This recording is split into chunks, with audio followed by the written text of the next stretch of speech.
Okay, I just discovered this movie recently, and I was riveted. It instantly skyrocketed to a spot on my all-time favorite movies list. And in fact, I wish I could invite all my friends and family over for a movie night to share it with everyone.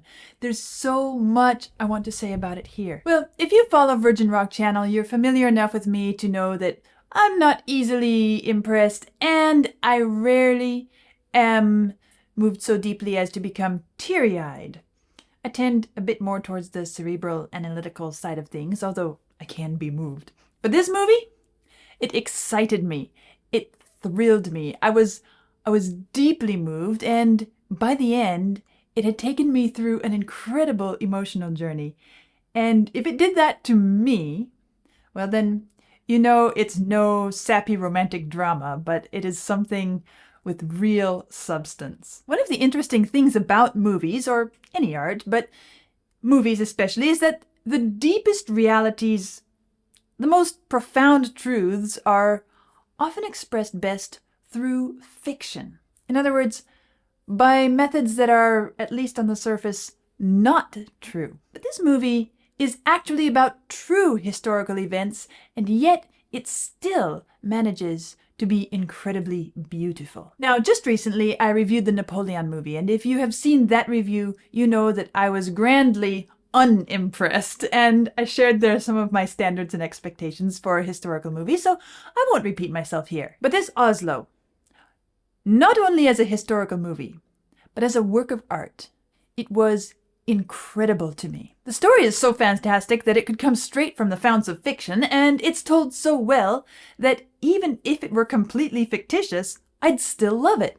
It's that good.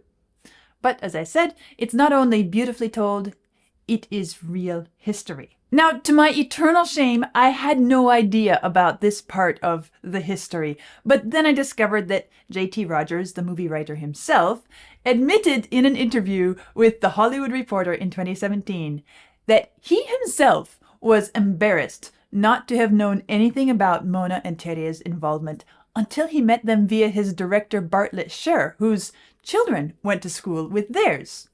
Well, I felt a little better then. So remember this picture?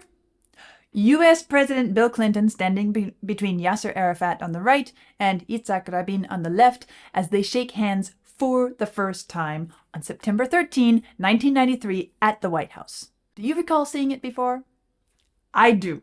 So does Vlad. Probably most of us do. Yasser Arafat, leader of the Palestinian Liberation Army, shaking hands for the first time with Israeli Prime Minister Yitzhak Rabin. That was an amazing historical moment. Absolutely incredible, and the more familiar you are with the conflict between these two parties, the more powerfully you feel the impact of that moment. Well, Oslo tells the story of the path to this moment and how what so many believed to be an impossibility was not just possible, but was actually achieved. So let's begin with a quick review of the actual history before going to the movie itself. So, here are the historical facts. This famous photo was taken at Rabin and Arafat's meeting held to facilitate the signing of Oslo I, formerly known as the Declaration of Principles, or DOP for short.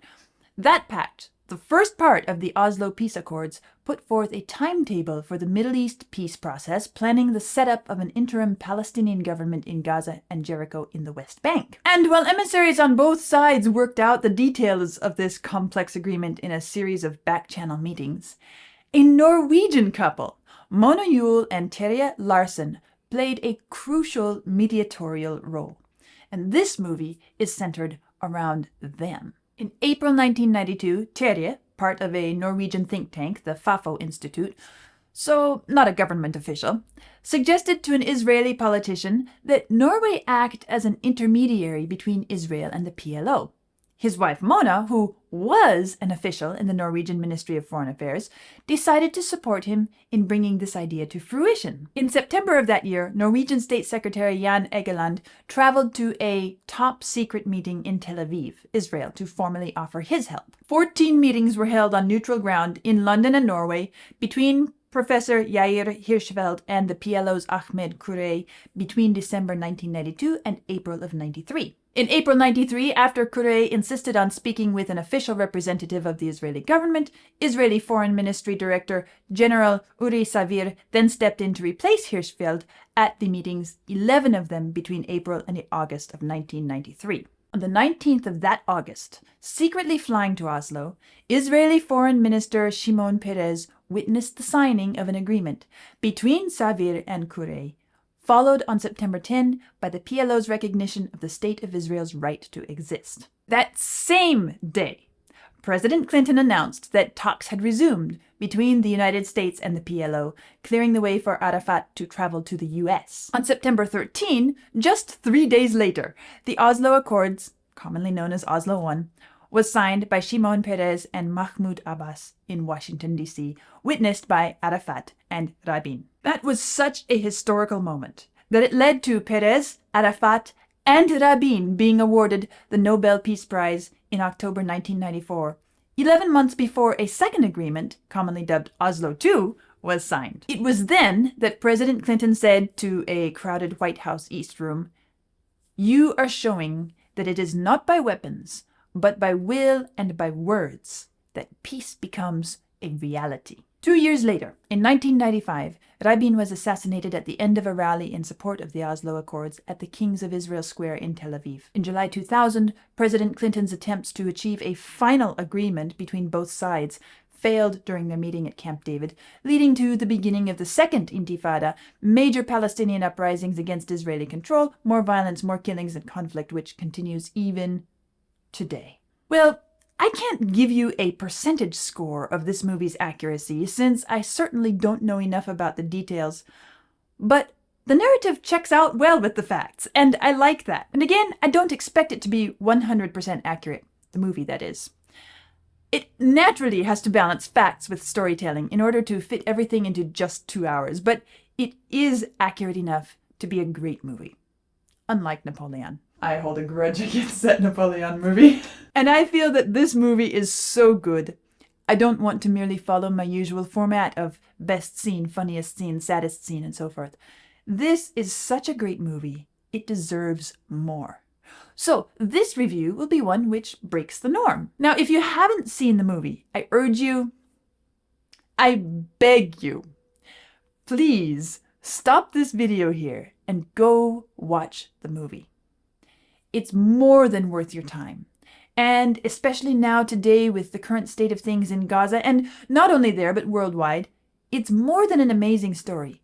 It's more than a beautiful work of art. It's a masterclass. It's a message that transcends nationalities, politics, religions, which is one of the reasons I feel this is such a worthy movie. I've spent some time in my life studying nonviolent communication, principles of conflict resolution, even non-competitive educational methods, and other related topics. Now, I'm no expert, but I know enough to appreciate those who are experts, and I have deep respect and admiration for their work. It's something that individuals and societies all around the world would do well to cultivate and embrace in the everyday interactions of life. And this movie portrays many of these principles in action. And not just that, but it shows them working effectively in an incredibly sensitive, high-stakes mediatorial context, even when the parties at odds with each other have no background, have no understanding of that kind of approach. So once more, if you haven't seen the movie yet, do it now. I'll wait here for you, and when you come back, we'll continue. And while you're watching, I'll play something for you.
I feel like this piece fits the movie very well because of the way in which there's this constant ebb and flow of tension, resolution, tension, resolution, which is so much of what happens in the movie. And as I said, this movie is worthy of far more than just a selection of entertaining scenes, and so I've chosen to walk through the entire plot and share my thoughts on the moments and scenes that stood out to me as they came in sequence. In order for it not to become a mere dry recitation of what is so beautifully presented in the movie, I'm going to share my ideas as if we have both just finished watching the movie together. I'm assuming the scenes are fresh in your mind and that we're sharing our various thoughts and impressions after the viewing experience. First of all, don't you think Ruth Wilson and Andrew Scott played the parts of Mona and Terje really beautifully? So, this husband and wife duo spent some time in Gaza on a UN mission, and their first-hand on-the-ground experiences with the conflict there impacted them so deeply that they resolved to find some way to do something about it. Okay, sure, why not? I mean, we'd all love to bring an end to such incessant conflict and tragedy, right? So, it's a natural impulse. But this is after 40 years of such conflict. 40 years of the world's leading nations trying to bring it to an end. Look, I don't know about you, but I'm thinking, so the President of the United States of America can't solve this, and now a simple clerk at the Norwegian Ministry of Foreign Affairs office and a guy working at a think tank institute, way off in one of the coldest countries of Europe, about as far removed from the Middle East and its mindset that you can get.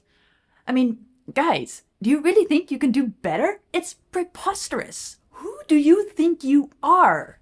Are you clueless dreamers? Are you arrogant better-than-thous? Or do you have access to some secret wizardry? Well, it turns out there's something else it could be.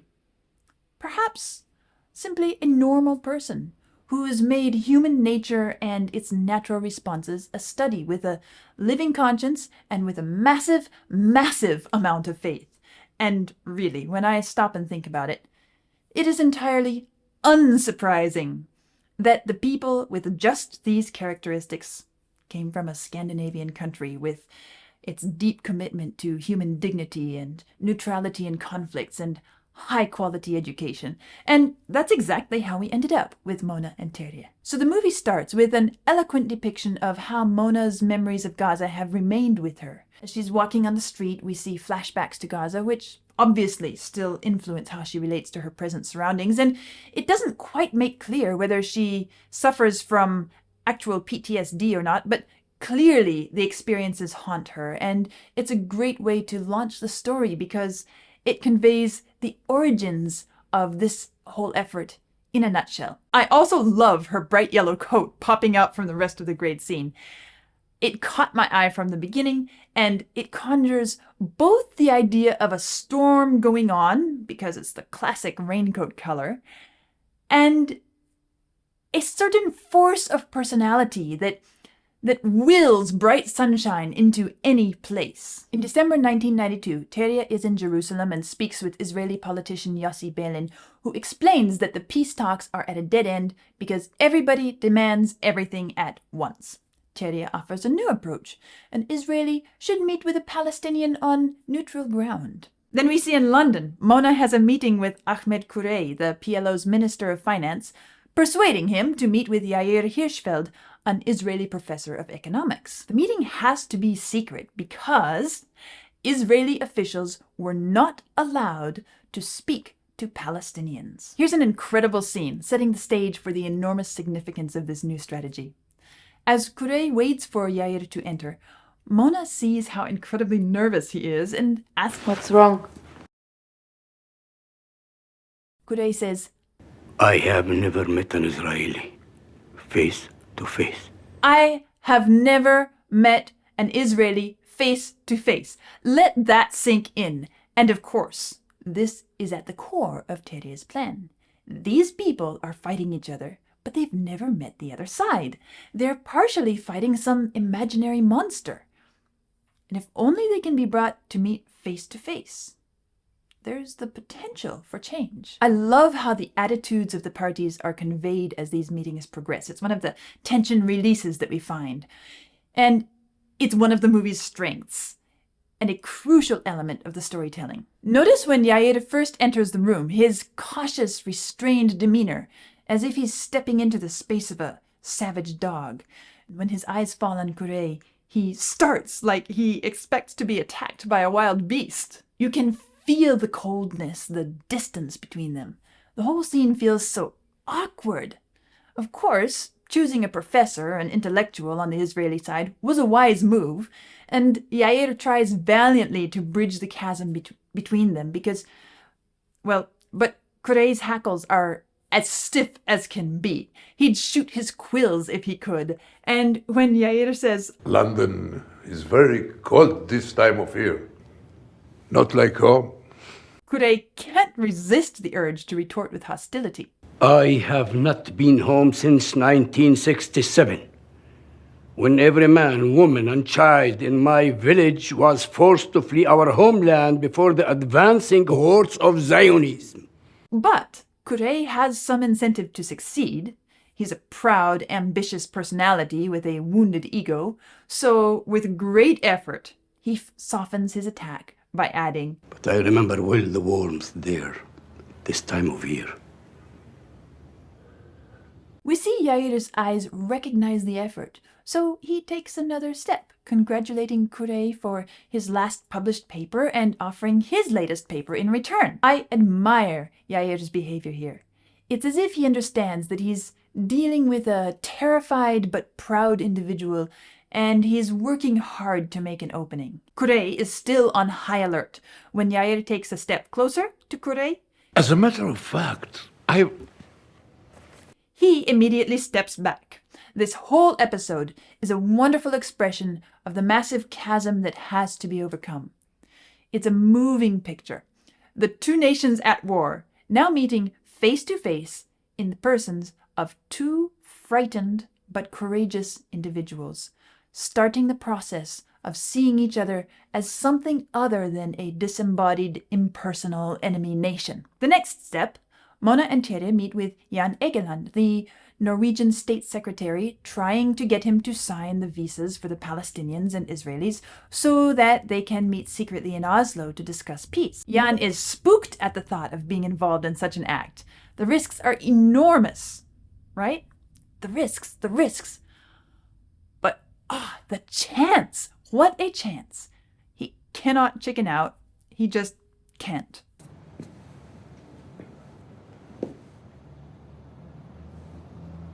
Let's fucking do it. Yes? I don't know how to express how much I admire such people.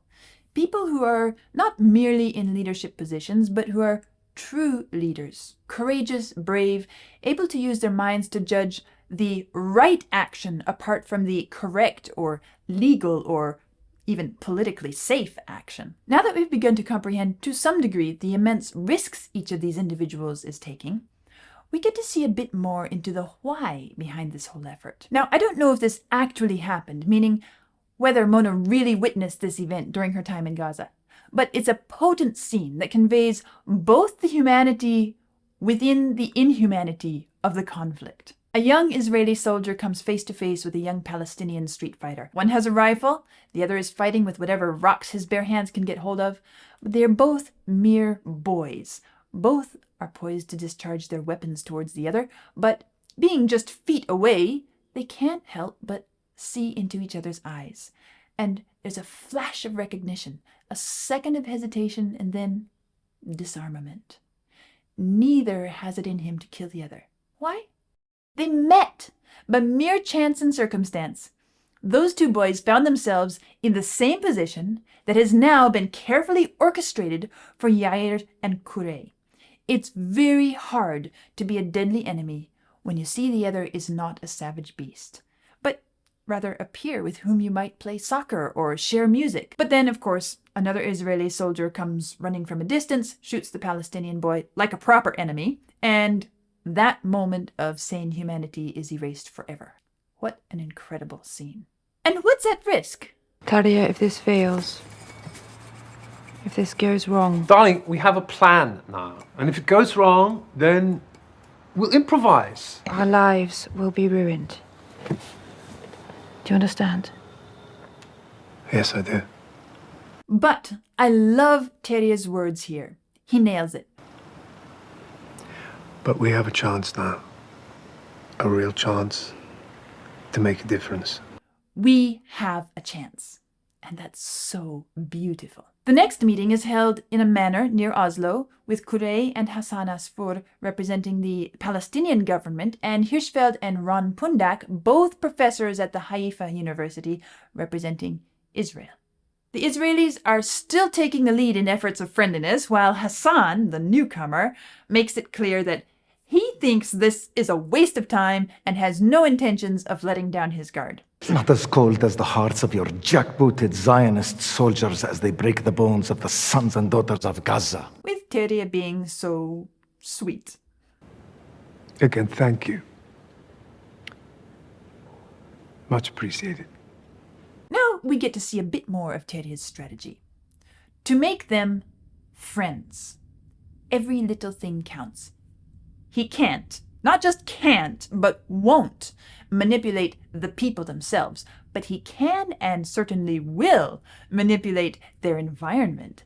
And that is worth more than we might think. Okay, at first glance it seems crazy, right? Move the furniture and expect to stop a 40-year war? Crazy, or he knew something we all have forgotten.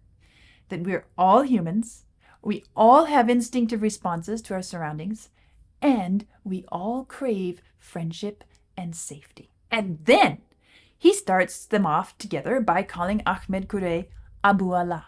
So, tell me, Abu Allah. Ahmed Korea. I am Ahmed Korea. Of course, Mr. Kure protests. But Terrier is no fool, and in his firm but non-threatening way, he lays down the ground rules, setting up the fundamental principles of Operation for Success. But your friends call you Abu Allah, yes? Listen. Well, here we are all friends. And while we are here together, that must be our one unbreakable rule. Isn't that beautiful? It's beautiful as a movie, but to know that this really happened, it's breathtaking. We accept your rule and we are willing to try. The Israelis accept the rule. They may doubt its efficacy, but university professors are used to being philosophical, so okay. But Hassan is doubtful, even angry. Abu Allah calms him down. Terrier measured that guy well. And then says something, so beautiful. Between our peoples lies a vast ocean. Those who have tried to cross before us have turned back or drowned. Let us be the first to step upon the other's shore. And predictably, as they drink, eat, share stories together, they start to soften. Abu Allah tells about his childhood in Palestine and his father emphasizing that he was taught that Jerusalem will always be his home. Hassan is still sullen. The petty bourgeois construct of family does not interest me. The struggle against the Western capitalist behemoth, that is my father. It's Ron Pundak sharing a joke about Mossad, which finally cracks Hassan's defenses. Abu Allah tells a joke too, but then Ron makes a joke comparing him with Arafat. Oops, that lit a fuse. Even in this friendly setting, we are made to feel how hot the tensions are simmering just below the surface. This friendship thing of Terrier's, so far, it's not much more than a charade. So everything goes crazy for a few seconds, but then here comes the next miracle worker, the cook, bringing waffles. Again, another wonderful moment in the story. The spell of a good story, the sharing of a family treasure, the power of food and cultural identity and warm hospitality. And every single person there can relate to and appreciate those things because they all have such treasures within their own traditions. So there they all sit, eating Norwegian waffles for the first time and agreeing together that they taste amazing.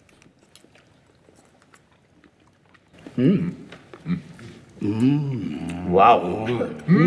A moment ago, they were fighting over insurmountable differences, but now, together, they experience each of them liking the same waffle. Another thing I love about this movie is the way in which the cook, of all people, is part and parcel of the entire peacemaking process. She's not mere kitchen help, not even an honorary family member. No, her role is just as vital, equally as important as that of Terje, Mona, or any of the other participants.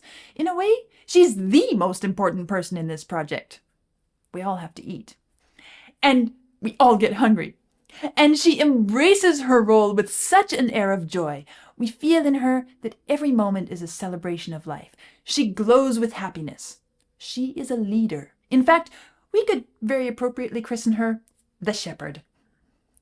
And now another beautiful scene. As they savor these waffles, this wonderful Norwegian cook addresses the Israelis in Hebrew and then the Palestinians in Arabic. شكرا. تودا. Even as she gives them a flavor-bursting experience from her own heritage, she celebrates theirs as well, effectively elevating each one of them by giving their language, their culture, a place around her table of peace. Yair stands up and says, I propose that we agree that there are certain subjects, people we do not discuss just as when we are in there. They all raise their glasses with Yair saying, Yes, here, let us be friends.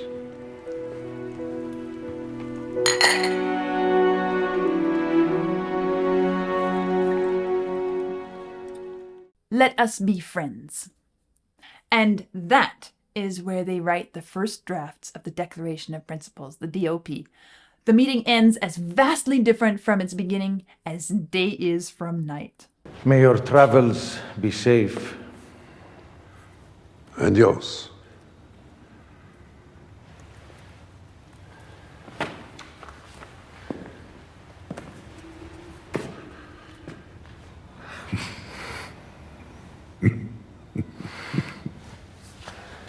Friends, isn't it beautiful? Isn't it hopeful?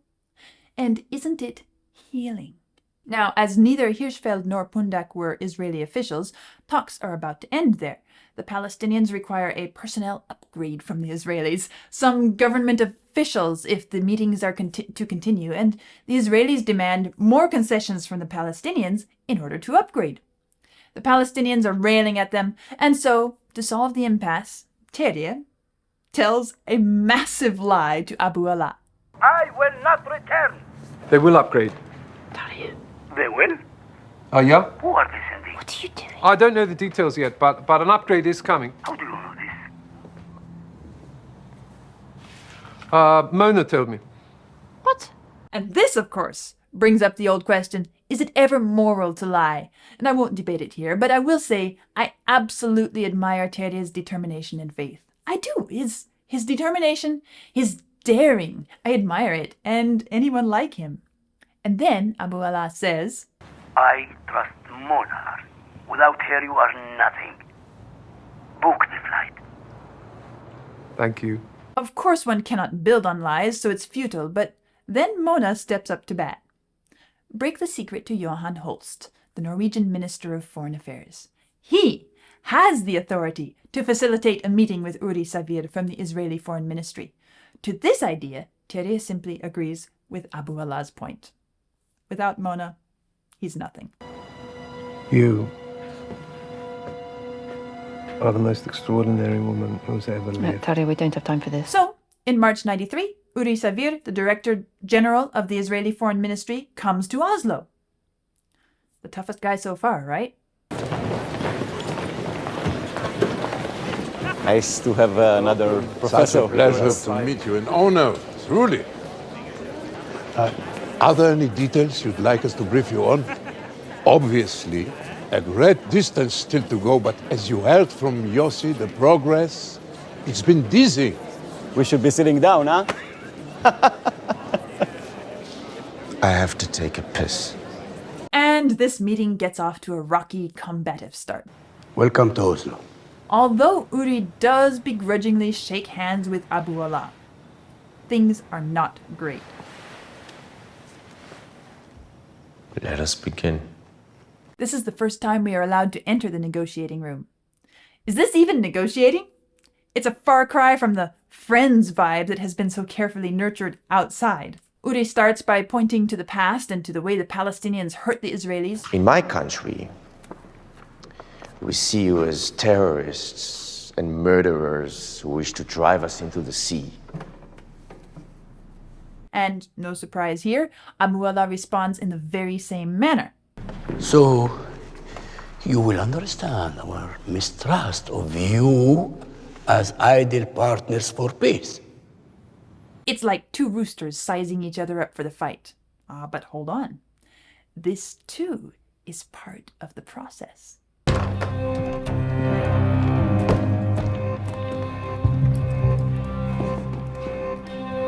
You two, come with me. Uri storms out and hauls Mona and Terje out to the garage. His agitation is at a fever pitch and he's also clearly on high alert. They're baffled. But after taking all precautions, he shares, would you believe it, his positive feelings of hopefulness. I'll tell you a secret. I was nervous as hell to meet those two. First members of the PLO I've ever been face to face with. So what do you think of them? Not the demons I was expecting. This Ahmed, what do you call him? Abu Allah. Abu Allah. I can do business with this man. I think this is going to work. Things calm down and they continue with the tradition. Out of the room, they're friends. Uri gets excited about it and shares how he managed to keep his trip top secret. First to Paris, then from his hotel he left incognito and took a flight to Oslo. The flight from Paris here to Oslo? Completely packed. With Iranians! What did you do? What do you think I did, huh? I shit my pants! Another incredible scene. Just step back and look at this table. Palestinian officials laughing together with Israeli officials. Unimaginable. Miraculous. But why do we call such things miracles anyway? Only because we forget the power of the shared human experience. Of course, everything is still fragile and easily broken. You sit there, comrade, with your colonial superiority dictating what our future will or will not be. Things get heated again. I don't know if it's historically accurate, but it's a great scene. They're quarreling, there's a scuffle. Abu Allah swings at one of them, but accidentally hits Terje. No, I'm fine. It's all right. I'm fine. The most peaceable, non-violent person imaginable. The one responsible for all that has been accomplished so far. And the shock in the room is palpable. Forgive my outburst. It was unworthy. Please, allow me to make amends. Abu Allah, the proud, is mortified at his mistake and honorably apologizes both to Terje and to Uri. It's a powerful scene. Perhaps you and I could walk together, if you wish. Both Abu Allah and Uri feel ashamed, as they should, and decide to take a walk together, just the two of them. And that walk is one of the most beautiful parts of the movie. Uri shares with Abu Allah his admiration for the way they fight. Abu Allah, in return, says, I admire your passion. They start to share family details and soon discover that both their daughters are named Maya. They make a joke, of course. This is a true tragedy that we were approached by the Norwegians and not the Californians.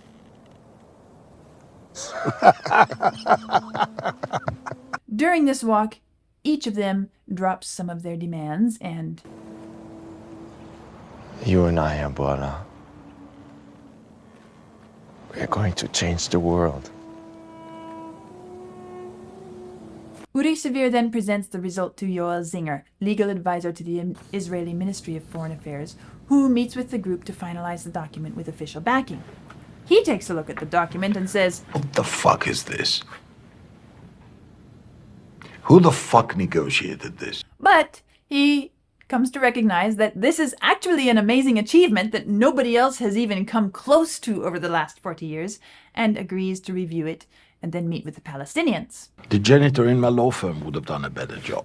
Every sentence here could be read to mean anything by either side. It's a fucking time bomb. In June 93, Yoel flies to Oslo, the most official of the Israelis to date and the toughest of them all. It is my great pleasure to introduce They you. know who I am and I know who they are. We don't have time for chit-chat. I've read the text of the joint document created here, and I've come with 200 questions about this document. Now, if I had to pick my desert island scene from this movie, my top favorite, the one I would never want to miss, it might very well be Abu Allah's reaction to Yoel. It's magnificent. It speaks so eloquently with just a few simple words. We reject your questions as we reject your tone. Abu Allah is now not only in love with this peacemaking process, but he's personally, emotionally invested in it. He values it, he treasures it deep in his heart, and he rejects any attitude that might endanger it. This is beautiful. It's the teachers, the mediators, the guides' dream come true, to have those involved take ownership and embrace the principles on which it is built. This means success may actually be achieved. Abu Allah operated by these principles here and was open even though both he and Hassan knew very well who Yoel was. Yoel Zinger wrote the military rules of engagement the Zionist army used to crush our people. And so they get to work. Now, of the 200 questions from the Israeli side, we only hear the first and the last. Will the proposed Palestinian Authority collect Israeli garbage? Mr. Zinger, we did not fly across the world to speak of garbage and taxes. Garbage and taxes is what a government does. Abu Allah sometimes leaves the room to call Tunis, meaning to consult with Yasser Arafat. During one of the breaks, Yoel asks Mona, Why are you doing this? You and your husband. Well, if you were in our shoes, Mr. Singer, wouldn't you do the same? No. That's why I'm asking. well, what should I say? Anyway, it's a great movie, isn't it? Talia and I were touring Gaza. We took a wrong turn down an alley. We were fine. Others were not. There were two boys, facing each other. One in uniform, one in jeans. But on their faces, the same fear, the same desperate desire to be anywhere but here, to not be doing this to the other boy. Then they meet with Shimon Peres himself, who is pleased with the outcome and offers Arafat and the PLO a clear way to return to Gaza if they sign the document. There's a poignant moment in which Abu Allah and Uri are watching the news, and it's reporting new fights and killings in the region. Many of the Palestinians started to pray as the gunfire echoed around them. It was a clear warning to these men from the Israelis' proxies not to go any closer to the border. Abu Allah, tomorrow we will finish this. This man was seriously wounded in the face. We'll find a way. Reporters took him to hospital. The next meeting, I get the feeling that everyone hopes and kind of expects the hardest part to be over, but instead, cold water is dashed on it all as Zinger's rewritten document leads to the meeting breaking up. Enough! The disagreements are so serious, they decide to cancel it all. And I mean everything that has been achieved to date. It's over. Exactly 0900 hours, 28th of July 1993, the Oslo PLO Israeli channel was closed. Can you imagine? We're so fragile. We are so fragile. But guess who saved the day? Your mothers, your daughters, your sons have died and nothing has changed. The world has washed its hands of this conflict because it does not believe that you can change.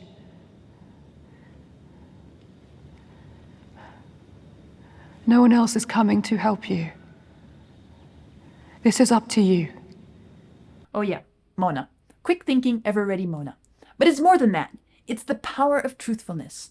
When the eyes are open and the heart is healed from hatred. Look at the risks you have already taken together. Now please, sit back down and find a way. Please.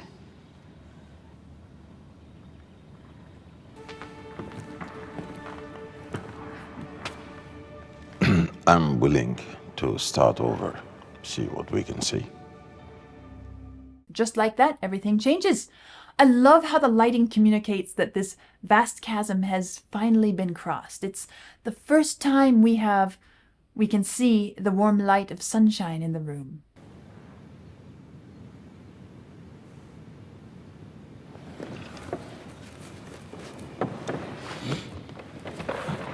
And the result? Then he'll make it. Make what? Peace. We are going to finish it tomorrow night. After that, the Oslo Accord is meant to be finalized through a telephone conference between Shimon Peres and Yasser Arafat. After some trouble getting Arafat, who is residing in exile in Tunis, on the line, they managed to talk to Abu Allah, who speaks on behalf of Arafat and the rest of the government, because he's more proficient in English. By this point in the movie, I was holding my breath. There had been so many hurdles to cross. I expected some new hang-up, and in fact, there kind of was, the Jerusalem question. But by this point, both sides had so much invested in this agreement. It was so much more than any of them had ever expected to see in their lifetimes. And so after a lengthy conference, they agreed to accept each other's legitimacy and postpone the controversial question of Jerusalem, thereby finalizing the negotiation. It's true, it happened.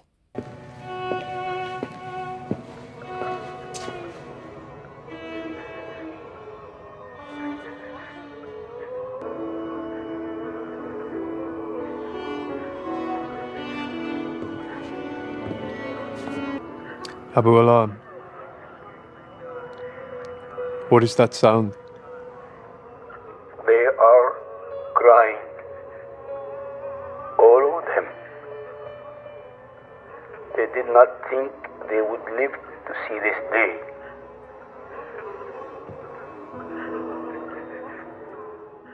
The movie ends with a montage of archival footage of events after the Oslo Agreement.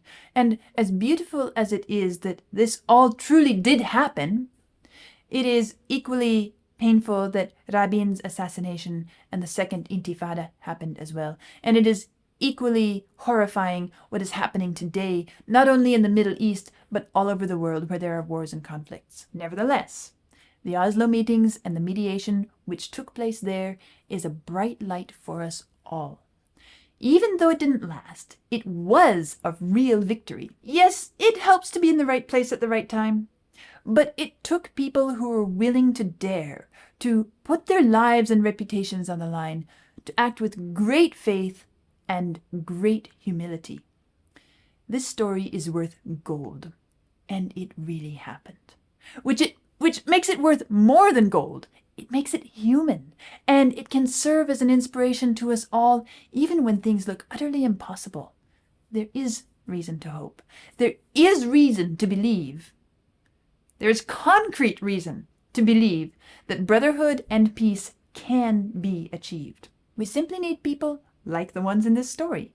And they do exist. You are one of them. Let me know in the comments below what you think about Oslo the movie and about Oslo the historical event itself. Like and subscribe for more, and I'll see you next time.